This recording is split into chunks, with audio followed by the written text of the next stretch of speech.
Dead Archives Episode 1. 9 experienced hikers walked into the mountains of Russia in January 1959. They were never supposed to disappear.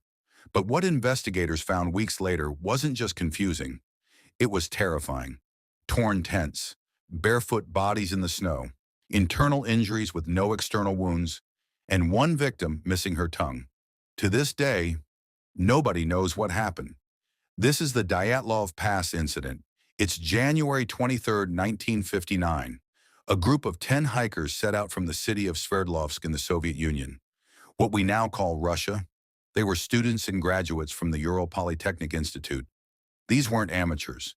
They were experienced, trained, and prepared for one of the toughest winter hikes in the region, a trek through the northern Ural Mountains to reach a peak called a Torten. The group was led by a 23-year-old named Igor Dyatlov, passionate, skilled, respected. He had done trips like this before. There were 10 of them total. 9 would die on that mountain. The 10th turned back early due to illness, a decision that saved his life. On February 1st, they set up camp on a slope of a mountain called Kholatsyakhl. In the local Mansi language, that name translates to Dead Mountain. They would never leave it alive. When the group failed to return on schedule, a search party was sent out. On February 26th, they found the abandoned tent, and what they saw made no sense. The tent had been cut open from the inside, not unzipped, not torn by weather, cut open deliberately from within, as if the hikers needed to escape as fast as humanly possible. All of their belongings were still inside: their shoes, their coats, their food and supplies. Whatever made them leave that tent, they didn't have time to grab anything. The search party followed footprints in the snow leading away from the tent.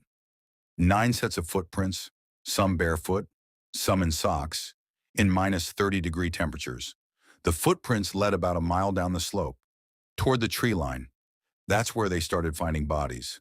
The first 2 bodies were found near a large cedar tree: Yuri Doroshenko and Yuri Krivonishenko. They were in their underwear, no shoes, no coats.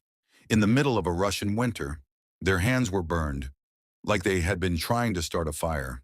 The branches above the cedar tree were broken up to about 16 feet high, like someone had been desperately climbing it.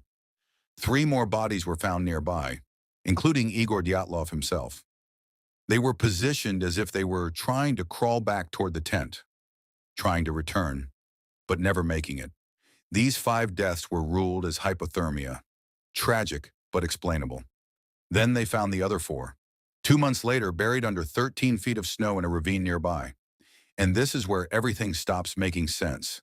These 4 hikers had suffered catastrophic internal injuries: broken ribs, a fractured skull, massive chest trauma. But here's what made investigators stop cold. There were no external wounds, no cuts, no bruises on the skin. The kind of force that caused those injuries, investigators said, would be comparable to a car crash. But there was nothing on the outside to show for it. One of the victims, Lyudmila Dubinina, was missing her tongue, her eyes, her lips. Soft tissue just gone. And several of the victims' clothing, when tested, showed traces of radioactive contamination. Soviet investigators closed the case in 1959. Their official conclusion? An unknown compelling force. That's it. That was the answer from the government. An unknown compelling force caused 9 trained hikers to die in one of the most bizarre ways ever recorded. Over the decades, dozens of theories have emerged. Here are the most discussed ones. Some believe a sudden avalanche in the night caused the group to panic and flee. The pressure from packed snow could explain the internal injuries, but investigators at the time found no evidence of an avalanche, and the tent was still standing when they found it. Some scientists believe wind passing through the mountain created infrasound, low-frequency sound waves below human hearing. Studies have shown infrasound can cause panic, paranoia, and intense feelings of dread. It could explain why they ran, but it doesn't explain the injuries. The radioactive contamination on the clothing, the strange injuries, the Soviet government's rushed closure of the case. Many researchers believe the group accidentally stumbled into a Soviet military weapons test, something they were never supposed to see. The government has never confirmed or denied this. Some early investigators blamed the indigenous Mansi people, suggesting a conflict over sacred land, but there was no evidence connecting the Mansi to the deaths, and the theory was largely dismissed. The missing tongue, the radiation, the internal trauma with no external marks, the fact that some victims appeared to have been moved after death. Some researchers believe the answer is something that has never been officially acknowledged, something the Soviet government buried along with those 9 hikers.